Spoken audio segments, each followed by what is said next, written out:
السلام عليكم ورحمة الله وبركاته. معاكم محمد البسيمي. احنا الحين في افتتاح بلايستيشن وولد في شارع التحلية. طبعا معي السيد تيم ستوكس مدير رئيس سوني بلايستيشن الخليج، وطبعا معي مستر روبيرت رايت مستر روبيرت.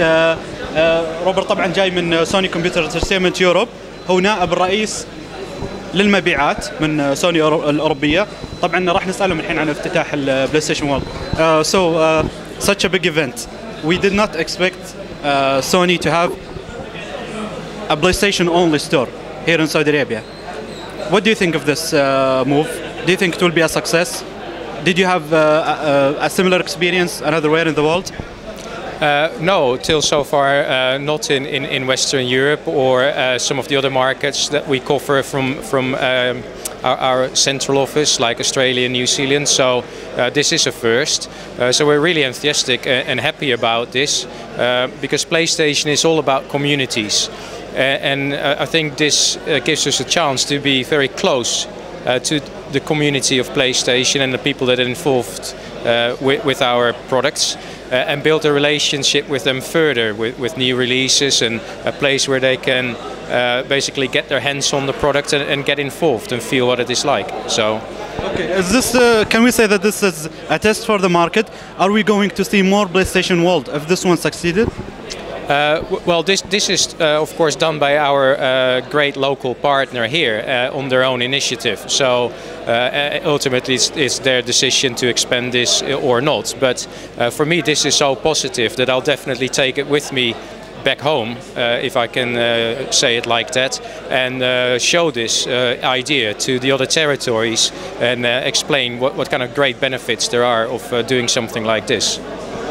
So the PSP Go is finally launched here. We know that the PlayStation Network have experienced a success here in our region from last year presentation and this year too. What do you think of the PSP Go launch? Is it going okay?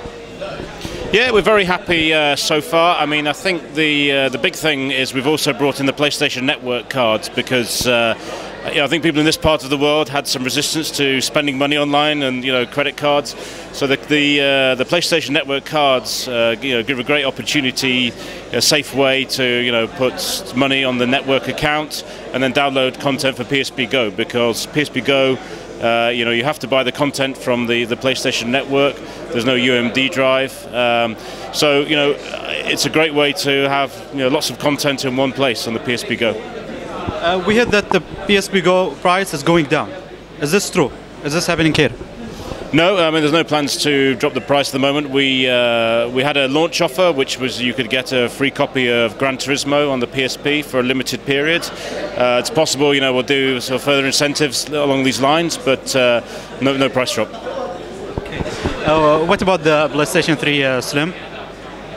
How's the launch here? And we heard that you're planning a 250 giga model. Okay, is it going to replace the other one, or it's going to be an option? Well, the 250 gig version we've also launched now. It's been available here since the start of October. What you'll find is the 120 giga will be a standalone version, and the 250 will always come with a game or two games. But the idea of the two runs side by side, so the consumer can choose either the cheaper one, if you like, 1299, or he can buy with a bigger hard drive and a game at 1499. So as you can see here, we have several options with FIFA 10, Dirt 2, 2 Platinum games. We'll also be introducing other bundles with Blu-ray movies and a controller. Also looking at Uncharted 2, Tekken 6, Assassin's Creed 2, all different bundles to give the consumer plenty of choice. Okay, for this region's market, how do you compare it to Europe? And how is the progress? And what do you wish to see here compared to Europe? That's something that we're missing here in this market. Well, how I see the market is, on PlayStation 2, which is still a very important product for us. The Middle East in general, but also Saudi Arabia, is a very, very important market for us. And the same goes for PSP. For both platforms, the Middle East is by far our largest market that we service from the territories that we look after from SCEE. So we like to give that all the support that we can and continue with that. Final questions, because it's been asked many times before. What about the PlayStation 3 interface or the PSP Go, for example? We can see that we have an option for an Arabic interface even in all Sony products, the video cameras, the still cameras. So are we going to, is there an initiative to give us the option of Arabic language, at least for the in the PlayStation 3 interface? To be honest, it's not something we're actually looking at the moment. The feedback we've received is that it's a nice to have. It's not essential. I understand from our technical colleagues it would be quite difficult to implement.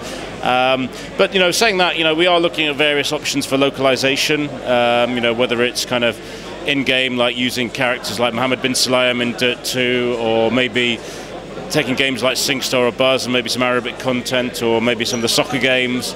But we will do things that really bring a benefit to the Saudi consumer. I mean, if your readers really feel strongly that an Arabic interface is required, then it's something that we can take away and look at. We wish for an Arabic interface, of course.